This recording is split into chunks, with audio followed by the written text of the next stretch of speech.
Hi, hello, నమస్తే. Welcome back to my channel my little Angel world. Hello my dear lovely family members. ఈరోజు ఏంటంటే dry bath అంటే మనం water పెట్టకుండా కూడా అంటే హెవీ వాటర్ తోటి డాగ్స్కి కాదు, మెయిన్లీ పప్పీ అంటే 2 months లోపు పప్పీస్కి అయితే ఇది అనమాట. ఇది ఫోమ్ దొరుకుతుంది బయట, పెట్ షాప్లో దొరుకుతాయి. ఇది బాటిల్ వచ్చేసి 400 అంతవరకు పడిద్ది అనమాట. సో ఇదేంటంటే కెమికల్స్ ఉండవు, ప్లస్ అలోవెరా అండ్ మింట్ తోటి ఉన్నది. సో ఐస్ దగ్గర అయితే నేను టచ్ చేయట్లేదు, కానీ స్మూత్గా ఇక్కడ అదేంటంటే డ్రై అయిపోయింది. ఇక మనం అక్కడ వాటర్ పెట్టి కడగాల్సిన అవసరం లేదు. కొంచెం ఏమైనా డస్ట్ ఏదన్నా ఉన్నా కానీ పోతుంది, కానీ ఎక్కువైతే రాయొద్దు. అండ్ ఇదేంటంటే నేను డ్రై వాష్ చేసేస్తానంటే ఒకసారి మా అమ్మాయి అనింది, లేదమ్మా నేను వేరే వీడియోలో చూశాను వాటర్ పెట్టారు అనేసి అంది. సరే వాటర్ పెట్టేసినా కానీ దాన్ని ఎత్తుకెళ్ళి మనం కడిగేయాల్సిన అవసరం ఏం లేదు, అది కూడా వెంటనే పోతుంది. జస్ట్ టవల్ తోటి తుడిచేస్తే అయిపోయింది అనమాట. ఇంకా మనం తడి పెడతాం కదా, తడి పెట్టినా పెట్టకపోయినా ఒట్టి ఫోమ్ రాసినా కానీ సరే మనం దీన్ని డ్రై చేసే అంటే దీని స్కిన్ తడుస్తుంది కదా, ఫోమ్ అయినా తడుస్తుంది కదా కొంచెము. సో అది కూడా హెయిర్ డ్రైయర్ తోటి ఆరబెట్టేసేయాలి. ఈవెన్ డాగ్స్కైనా సరే ఎక్కువ వాటర్ అలానే ఉంచేయొద్దు. వీటికి హాట్ వాటర్ అయితేనే స్నానం చేపించండి. చన్నీళ్ళు అయితే అస్సలకి చేపించుకోవు అండ్ గజగజా వణికిపోతాయి. డాగ్స్ అయినా కానీ సరే హాట్ వాటర్తోనే చేపించండి. ఇంకా ఇక్కడ ఏంటంటే ఫస్ట్ వాష్ ఏం చేశానంటే టవల్ వేసి చేస్తే అస్సలు ఉండలేదన్నమాట, మొత్తం రుద్దేసుకుంటా ఉంది. అందుకని కింద ఇంక నేను ఇల్లు తుడిచే ముందు ఆల్రెడీ ఇల్లు తుడిచేసి మళ్ళీ ఒక్కటి ప్లేస్ మాత్రం ఉంచేసాను, ఎందుకంటే మళ్ళీ తుడిచేసుకోవచ్చులే అనేసి. ఎందుకంటే అది కొంచెం మనం కింద వేస్తాం, అది కింద తగులుతూ ఉంటుంది కదా, సో అప్పుడు మనం నీట్గా చేసేసుకోవచ్చు. నాకైతే ఇబ్బంది ఏం లేదు, దేని మీద అయినా కానీ వేసి చేస్తాను.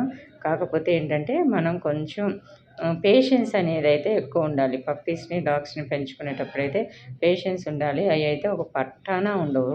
మనం వాష్ చేయించండి, లేకపోతే ఫుడ్ పెట్టండి, ఫుడ్ ఒక్కడి దగ్గర ఉంటాయేమో కాస్త ప్రశాంతంగా, మిగతా అంతా అయితే ఇక వాటి ఇష్టం అనమాట. వాటి మాట మనం వినాల్సిందే, కానీ మన మాట అయ్యి అస్సలకి వినవు. ఎంత టైట్ పట్టుకున్నా కానీ సరే, అలా అని వాటిని టైట్గా కూడా పట్టుకోలేం కదా. ఇంకా ఏంటంటే ఇయర్స్ కూడా నీట్గా క్లీన్ చేయాలి. 1 వీక్కే చాలా వ్యాక్స్ వాటి ఇయర్స్లో ఫామ్ అయిపోయింది.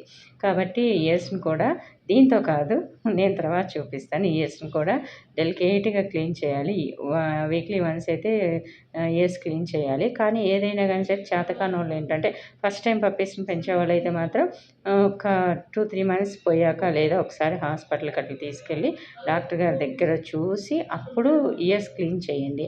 అలానే లోతుగా కూడా ఇయర్ బడ్స్ అవి పెట్టొద్దు. జస్ట్ ఏంటంటే చిన్న టిష్యూ పేపర్ తీసుకొని దాంతోటి క్లీన్ చేసేసినా కానీ వచ్చేస్తుంది.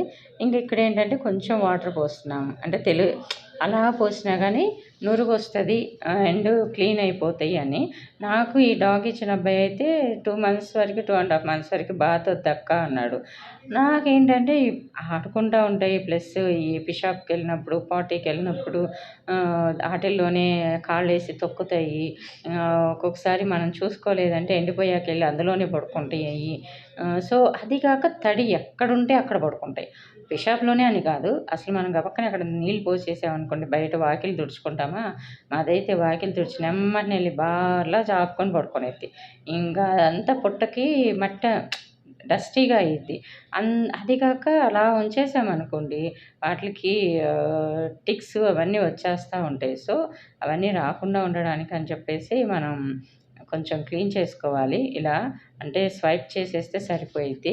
తడి క్లాత్తో కానీ అంటే తుడవమని చెప్పాలి, బాత్ వద్దు కానీ తుడవండి అక్క, 2 daysకి ఒకసారి హాట్ వాటర్ పెట్టేసి తుడిచేసేయండి క్లాత్ పెట్టి అంటే. మనం ఫీవర్ వచ్చినప్పుడు పిల్లలకి ఒళ్ళు తుడుస్తాం కదా, అలా తుడవాలన్నమాట. ఇంకా తర్వాత మేము ఈ ఫోమ్ తీసుకొచ్చి తుడిచేస్తున్నాము. ఇక అయిపోయింది కదా, టవల్ పెట్టేసి నేను తుడిచేసాను. తర్వాత ఏంటంటే తొందరగా ఆరిపోవడానికి హెయిర్ డ్రైయర్ యూజ్ చేయాలి. ఎందుకంటే ఎక్కువసేపు తడి ఉన్నా కానీ అఫ్‌కోర్స్ అయి ఎక్కువ చల్లదనాన్ని కోరుకుంటాయి. అయి చల్లదనం కోరుకుంటున్నాయి కదా అనేసి తొట్టి నీళ్ళలో ఏసి నానేసేయకూడదు. వాటిలికి వెంటనే హెయిర్ పెట్టేసి హెయిర్ ఆరబెట్టేసేస్తే ఫ్రెష్‌గా ఉంటాయి. తర్వాత ఇట్లా ముడుచుకున్నట్టుంటాయి కదా ఎంటికలు, వాటిల్ని ఫ్రీ చేయడానికి కూడా మనం కోంబ్ యూజ్ చేయాలి. ఫస్ట్ చిక్కు తీసేయాలి. తర్వాత మామూలుగా చిక్కు తీయటానికి ఇదిగో ఇవి కోంబ్స్ మన దగ్గర కూడా ఉంటాయి. మనం కూడా ఎక్కువ హెయిర్ ఉన్నవాళ్ళు యూజ్ చేస్తారు ఇలాంటియి. కాకపోతే ఇది మా పెట్‌ది కోంబ్ దానికోసమనే తీసుకొచ్చాము. నీట్‌గా దువ్వుతా ఉన్నామనుకోండి, ఈవెన్ టిక్స్ ఏమన్నా ఉన్నా గానీ అవన్నీ రాలిపోతాయి. అయన్నీ చూసుకోవాలి ఒకసారి. తెచ్చాము, పెంచుకున్నామంటే పెంచుకున్నామని కాదు. చాలా అంటే చాలా చాలా చాలా ఓపిక కావాలి. పేషెన్స్ ఎక్కువ ఉండాలి. ఈటిల్ని భరించేంత ఓపిక మనకుండాలి. ఓకేనా? Thanks for the